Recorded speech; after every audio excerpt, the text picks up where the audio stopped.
صلی اللہ علیہ وسلم جب مدینہ تشریف لائے تو پہلے اپنی نانہال اترے جو انصار تھے،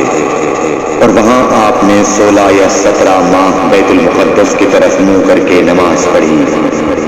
اور آپ کی خواہش تھی کہ آپ کا قبلہ بیت اللہ کی طرف ہو۔ جب بیت اللہ کی طرف نماز پڑھنے کا حکم ہو گیا تو سب سے پہلی نماز جو آپ نے بیت اللہ کی طرف پڑھی عصر کی نماز تھی۔ وہاں آپ صلی اللہ علیہ وسلم کے ساتھ لوگوں نے بھی نماز پڑھی۔ پھر آپ کے ساتھ نماز پڑھنے والوں سے ایک آدمی نکلا اور اس کا مسجد بنی حارثہ کی طرف گزر ہوا تو وہ لوگ رکوع میں تھے۔ وہ بولا کہ میں اللہ کی گواہی دیتا ہوں کہ میں نے رسول اللہ صلی اللہ علیہ وسلم کے ساتھ مکے کی طرف منہ کر کے نماز پڑھی ہے۔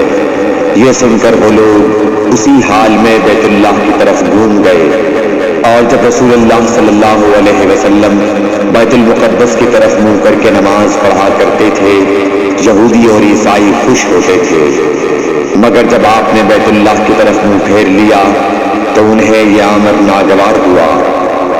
زہیر ایک راوی کہتے ہیں کہ ہم سے ابو اسحاق نے برا سے یہ حدیث بھی نقل کی ہے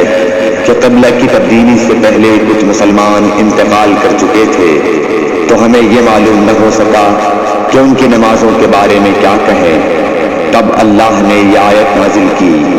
وَمَا كَانَ اللَّهُ لِيُضِيعَ إِيمَانَكُمْ، سورہ بقرہ آیت نمبر 143، صحیح بخاری حدیث نمبر 40۔